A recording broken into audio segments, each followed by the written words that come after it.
Assalamualaikum warahmatullahi wabarakatuh. Kami dari kelompok 6. Nama saya Mukni Bahagia Ramadan, absen 26. Nama saya Novel Rafidato, absen 29. Nama saya Wildan Arif, absen 36. Nama saya Novel Rafi, absen 30. Saya Laika Bima Nitya, absen 3 Di sini kita akan mewawancari di mana? di Bank Sampah Sahabat Ibu. Lokasinya ada di Taman Gading. Kalian bisa mengunjungi tempat ini juga. Oke, Langsung saja. see you next time.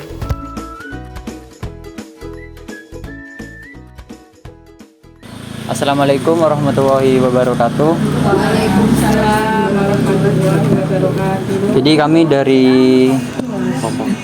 kelompok bro? Kelompok 3 kelas 11-7 dari SMA Negeri 3 Jember ingin mewawancarai dengan ibu siapa? Saya Bu Evi, Bu Evi. Bu Ali, Bu Ali dan Bu Andi, Bu Ato, Bu Mul, dan Bu Adi. ya. Beliau ini pengurus bank sampah juga, Mas Tim Lestari. Oh ya. Tim Lestari bank sampah sahabat Ibu. Oke. Jadi tugas kami di sini untuk melakukan survei tentang pengelolaan sampah yang ada di sekitar sekolah kami. Jadi untuk pertanyaan yang pertama itu boleh dijelaskan bagaimana itu tentang bank sampah ini? Oh gitu. Ya. Oke, kalau bank sampah sih biasanya nasabah mengumpulkan sampah rumah tangga yang sesuai dengan klasifikasi yang sudah kami tentukan sesuai dengan pilihan itu, terus nanti disetorkan ke bank sampah sesuai dengan jadwal penimbangan bank sampah ya. Ini kurang lebih 1 bulan 1 kali, itu di akhir bulan, hari Sabtu sama Minggu akhir bulan gitu. Nah, terus nanti kan kami udah punya grup nih, jadi nanti kami menginformasikan lewat gitu. Akhirnya nanti nasabah baru setor ke bank sampah gitu. Nah, setelah itu nanti untuk keuangannya itu biasanya kita bagikan ketika bulan puasa besok ini gitu. Jadi itu prosesnya berlangsung selama 1 bulan ya? Oh, selama 1 tahun. Oh, setiap bulan? Iya. Iya, setiap bulannya iya, nabung sampahnya iya gitu. Selama 1 tahun baru dicairkan, terus kita nabung lagi. Jadi untuk pencairannya itu cuma di hari puasa aja? Iya, 1 tahun sekali gitu. Ya, jadi untuk pertanyaan selanjutnya itu apa dampak positif dan negatif bagi lingkungan sekitar sini? Apa yang mau menjawab? Mungkin dari ibu-ibu yang lain boleh membantu. Bu Ali dan Dampak positifnya ya sampahnya bisa dikelola dengan lebih baik. Jadi tidak langsung ke tempat pembuangan akhir, jadi di mana di sana bisa bikin polusi. Ya. Kemudian juga menghasilkan tambahan penghasilan untuk masyarakat sekitar dari proses sampah yang diuangkan itu nanti ditabung dan diambil setahun sekali. Untuk dampak negatifnya ada enggak? Dampak negatifnya lebih banyak ke positifnya sih sebenarnya. Mungkin ininya aja, pengelolanya aja mungkin ya, kadang juga mungkin juga capek pengelolanya karena juga ya harus memilah seperti itu. Ini dalam sehari bisa sampai berapa jam untuk pengelolanya? Buat jam kerjanya? Ininya sebulan sekali mas pengumpulannya, sebulan sekali ya, kadang 2 kali pernah ya, pernah 2 kali.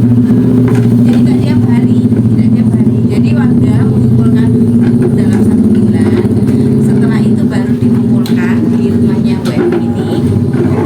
Nah ditimbang, kemudian sama Bu Evi nanti akan dipilah-pilah, kemudian akan diambil oleh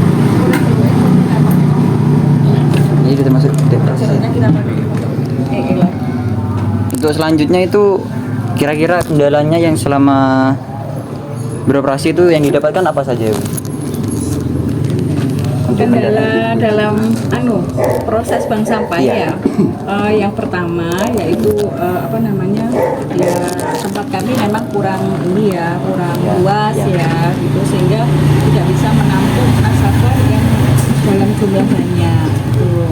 Sebenarnya sih kami senang aja kalau semakin banyak warga itu yang berpartisipasi aktif di bank sampah itu kan lebih Ya. bagus kan mas, harusnya kan lebih bagus gitu kan. Cuman memang tempat kami kurang. Jadi akhirnya insya Allah mungkin kedepannya kita bisa lebih menambah waktu lagi yang awalnya 1 bulan sekali jadi 1 bulan 2 kali begitu.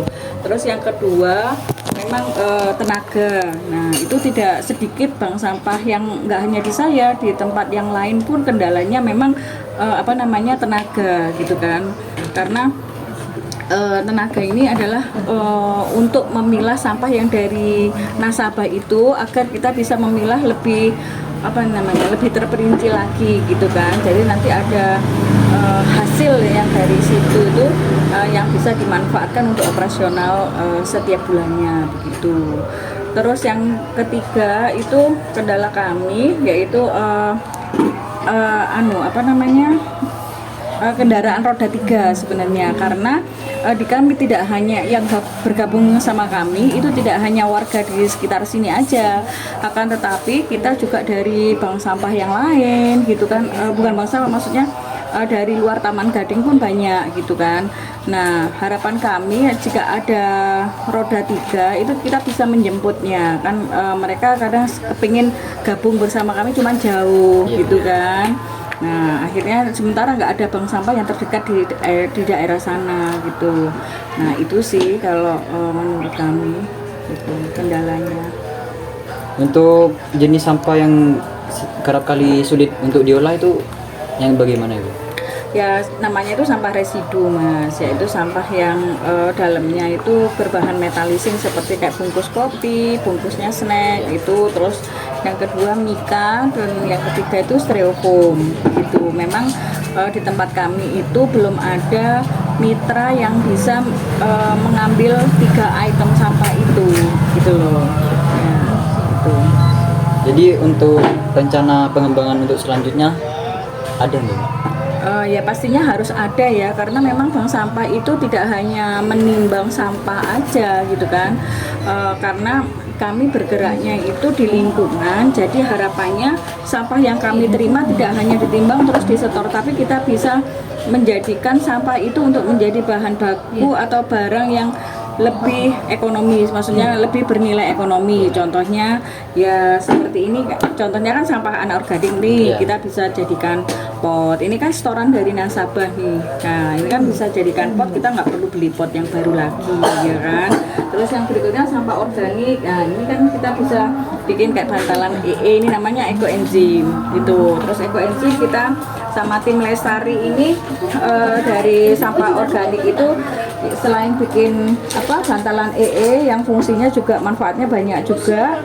Terus bisa dibikin sabun cuci piring, sabun mandi itu kalau yang organik. Terus kompos juga iya.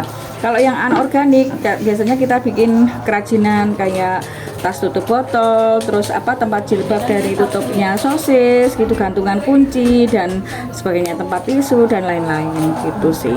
Jadi tidak hanya kita nggak hanya menimbang terus menyetorkan, tidak hanya gitu. Kita juga membuka kelas-kelas pelatihan mungkin untuk anak-anak nantinya, insya Allah seperti itu rencananya pas bulan puasa nanti gitu.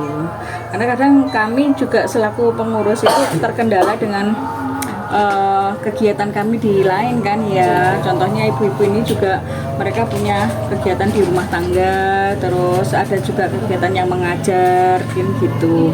Jadi ya fleksibel waktunya kita gitu. Sekali lagi untuk inovasi sudah ada nggak? Mungkin teknologi yang sudah digunakan apa sih?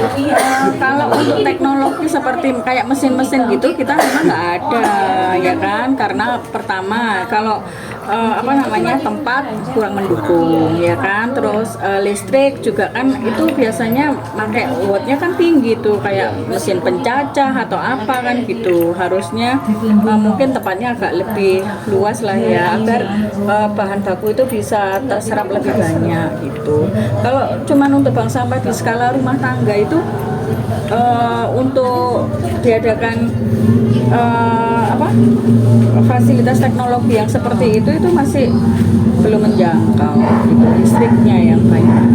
Jadi semua ini pure dari buatan tangan sendiri. Mungkin itu itu saja pertanyaan-pertanyaan dari kami. Semoga kedepannya bank sampah ini bisa lebih jaya untuk selanjutnya. Amin. Ada lagi? Sudah cukup. Sudah. Ya. Oke. Terima kasih ya, Bu. Terima kasih. Monggo.